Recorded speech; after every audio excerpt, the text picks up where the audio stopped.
आज HDFC bank का भी रिजल्ट आया है, तो उसका एनालिसिस हम लोग करने वाले हैं। और ये है जो लास्ट क्वार्टर खत्म हुआ आपका 31 दिसंबर को, उसका रिजल्ट है किस तरीके से होगा। और आप सब जानते हैं कि HDFC बैंक और ICICI बैंक का हमारा जो बैंक निफ्टी होता है उस पर एक मेजर इम्पैक्ट होता है और मार्केट को अच्छी तरीके से ड्राइव करता है। लेकिन इस पर थोड़ा सा कहानी में एक डिफरेंस आ रहा है। अक्सर मतलब थोड़ा सा क्या हमेशा होता है कि दो में से एक को स्ट्रांग रखा जाता है, चलाया जाता है, दूसरे को नीचे रखा जाता है।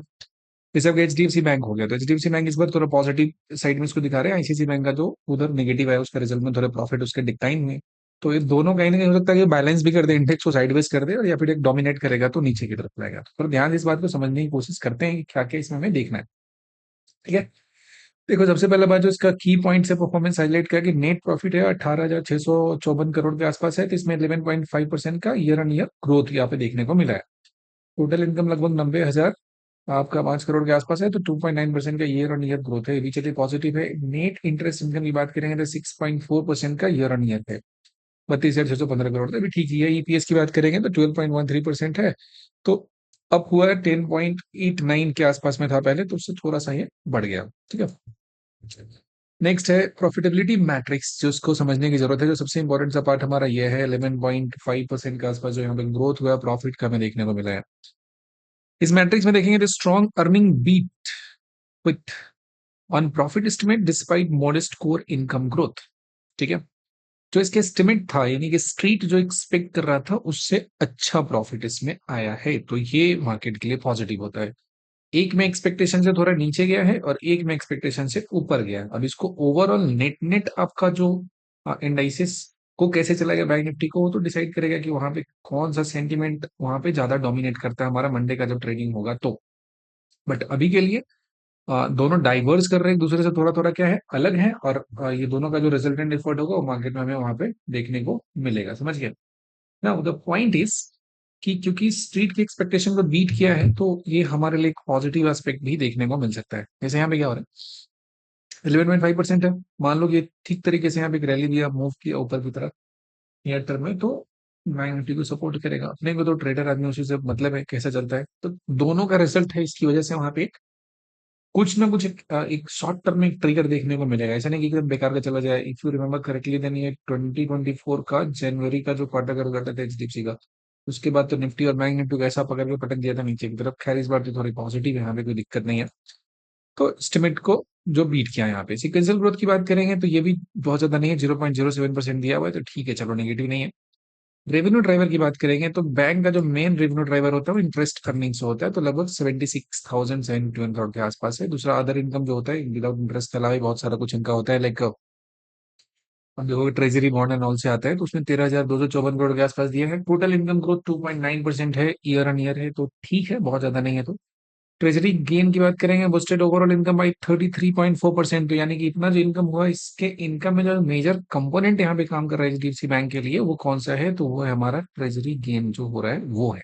ठीक है, तो पॉइंट ये होता है कि चलो ठीक है, कहीं से आ रहा है, नेट इनकम तो आ रहा है ना, बढ़ रहा है ना। लोन बुक एक्सपेंशन की बात करेंगे, क्या इनका इंटरेस्ट अच्छे तरीके से रिकवरी हो पा रहा है, क्या बढ़िया सा लोन ग्रोथ हो रहा है, क्या लोग डिपॉजिट अच्छे तरीके से कर रहे हैं। बिकॉज बैंक का जो कोर बिजनेस होता है वो क्या होता है कि ज्यादा से ज्यादा लोग वहां पे पैसा डिपॉजिट करें, ज्यादा से ज्यादा लोगों को लोन दे, और लोन देने के बाद ज्यादा से ज्यादा क्या कर सके, उसका रिकवर कर सके। सिंपल सा लॉजिक ये होता है। इसमें से कोई भी एक एलिमेंट डाउन होगा तो इसका बिजनेस है वो अफेक्ट होना स्टार्ट हो जाएगा।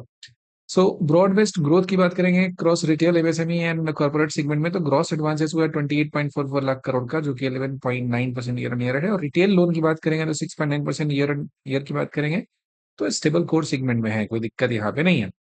डिपॉजिट मोबिलाइजेशन की बात करेंगे, बैंक के लिए सबसे इंपॉर्टेंट है। लोग पैसे ही देना बंद करेंगे तो बैंक धंधा कैसे करेगा। टोटल डिपॉजिट है ₹28.59 लाख करोड़ दिया है, जो कि 11.5% का ईयर ऑन ईयर ग्रोथ यहाँ पे हुआ है। लोन डिपॉजिट रेशियो है 99.5% है, ये well balanced, it's good one. Okay, कुछ भी नेगेटिव यहाँ पे नहीं है। नेक्स्ट है एसेट क्वालिटी मैट्रिक्स की अगर बात करेंगे तो ग्रॉस NPA रेशियो 1.24% है, पहले कितना था 1.42% है, यानी कि ये इंप्रूव्ड हुआ है। इनका जो भी रिकवरी है वो अच्छा हो रहा है। NPA रिडक्शन है 18 बेसिस पॉइंट का होता है, तो पॉजिटिव ट्रेंड बताया जाएगा इसमें। और नेट NPA रेशियो 0.42 है, स्ट्रॉन्ग कंट्रोल इसके ऊपर में है। प्रोविजन है 2838 करोड़ का, यानी कि 10% ईयर ऑन ईयर का प्रोविजन यहाँ पे है। कैपिटल स्ट्रेंथ एंड रेशियो की बात करेंगे जो इंपॉर्टेंट होता है बैंकिंग में, तो पहला ये होता है strong capital buffer support growth and regulatory requirements. CR की बात करेंगे तो 19.9% है, well above the regulatory minimum दिया हुआ है जो इनका एक थ्रेशोल्ड होता है। टियर वन रेशियो दिया 17.8% दिया, स्ट्रॉन्ग कोर कैपिटल दिया है, एंड सबसे इंपॉर्टेंट बैंक का जो पार्ट होता है नेट इंटरेस्ट मार्जिन एनालिसिस होता है, ये तो इनका इनकम मार्जिन से सब कुछ आइडिया लगता है। तो नेट इंटरेस्ट मार्जिन है, रिमेन स्टेबल है despite competitive loan environment, because अब बहुत सारे लोन का ना अलग अलग स्कीम आ गया है, बहुत सारे जो ऐप बेस्ड लोन होते हैं तो उनका ही मार्केट में शेयर वहां पे बढ़ते जा रहा है।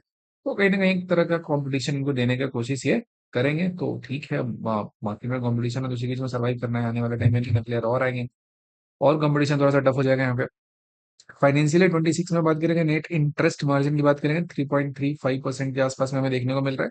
नेट इंटरेस्ट इनकम है 32,615 करोड़, यानी कि इसमें भी एक आपको इंक्रीज मिला है प्लस 6.4% का ईयर ऑन ईयर के बेसिस पे। सो maintain despite rising competition and the lower rates. अभी इसमें क्या है, लोन देने में तीन होगा हमारा हमारी कि आपको हम कम लोन इंटरेस्ट दे रहे हैं या फिर दूसरा ज्यादा दे रहा है, इसी के बीच में ही चलते रहता है, फ्लक्चुएट करते रहते हैं। तो इसमें कोई एक ऊपर बढ़ेगा कोई एक नीचे जाएगा, उसके अकॉर्डिंगली आपका यहाँ पे काम है वो करेगा, ठीक है। लोन सेगमेंट ब्रेकडाउन अगर करें हम तो रिटेन लोन 6.9% का ग्रोथ यहाँ पे देखने को मिला है, जिसमें housing, auto and personal loan dominating है। एमएसएमई बात करेंगे तो 17.2% का ग्रोथ देखने को मिला है, स्ट्रॉन्गेस्ट परफॉर्मर है, अच्छे तरीके से चल रहा है। नेक्स्ट है कॉर्पोरेट होलसेल की अगर बात करेंगे तो 10.3% का ग्रोथ यहाँ पे देखने को मिला, ये भी एक गुड गुड टाइप का सिचुएशन है। And next to this if you see then you will find कि आपका ओवरसीज जो एडवांसेस है 1.7% ऑफ टोटल एडवांस दिया हुआ, ठीक है। ठीक है, कोई दिक्कत नहीं है। मार्केट परफॉर्मेंस बात करते हैं तो करंट प्राइस इसका अगर हम बात करते हैं, प्री रिजल्ट जो ट्रेडिंग हो रहा था 930 से 931 पे था। और सबसे कमाल की बात है ना, देखोगे ना, भले ही आपको लगे कि बहुत ज्यादा नहीं चला है, लेकिन एचडीएफसी का जो ईयर ऑन ईयर रिटर्न दिया हुआ 13.7% दिया हुआ है। ये निफ्टी को आउट परफॉर्म किया है, निफ्टी से अच्छा आपको आउटकम कौन दिया है, एचडीएफसी बैंक दिया है। तो इस पूरे रिजल्ट से टेकअवे हम लोग क्या ले सकते हैं जिसको ध्यान में रखना है, तो पहला कि स्ट्रॉन्ग अर्निंग है, बीट किया है स्ट्रीट का एक्सपेक्टेशन, और कितना 11.5% का ईयर एंड ईयर प्रॉफिट यहाँ पे देखने को मिला है। तो ईयर एंड ईयर प्रॉफिट ठीक है, अच्छा, it's good one. Consistent double digit loan and deposit growth है, तो ये भी सही है, एक अच्छा पॉजिटिव यहाँ पे टोन मिल रहा है हमें। Improve asset quality with NPA ratio declining, NPA जितना घटेगा उतना बैंक के लिए अच्छा होगा। And stable net interest margin है 3.35% है, एंड द कम्पिटिटिव प्रेशर ये भी आपका सही माना जाएगा, इतना टफ कॉम्पिटिशन में भी अगर अपना ये मेंटेन कर पा रहा है तो ओवरऑल जो हमारा एचडीएफसी बैंक है उसका रिजल्ट ठीक है, इसमें कोई तरह का दिक्कत हमें देखने को नहीं मिल रहा है। ऑन द अदर हैंड जो आईसीआईसी बैंक है उसका रिजल्ट है स्लाइटली नेगेटिव टोन में है। लेट्स सी उसको मार्केट किस तरीके से फैक्टर इन करता है मंडे को, और किस तरीके से बैंक निफ्टी यहाँ पे अपनी चीजों को अनफोल्ड करता है, हम लोग उसको समझने देखने की कोशिश करेंगे। बाकी आपको आपका क्या एक्सपेक्टेशन है, क्या ख्याल है इस रिजल्ट के बारे में, नीचे कमेंट में लिख कर जरूर बताइएगा। And we will try to grab as much opportunity as possible due to these two results on Monday. Thank you for watching till the end. Bye bye.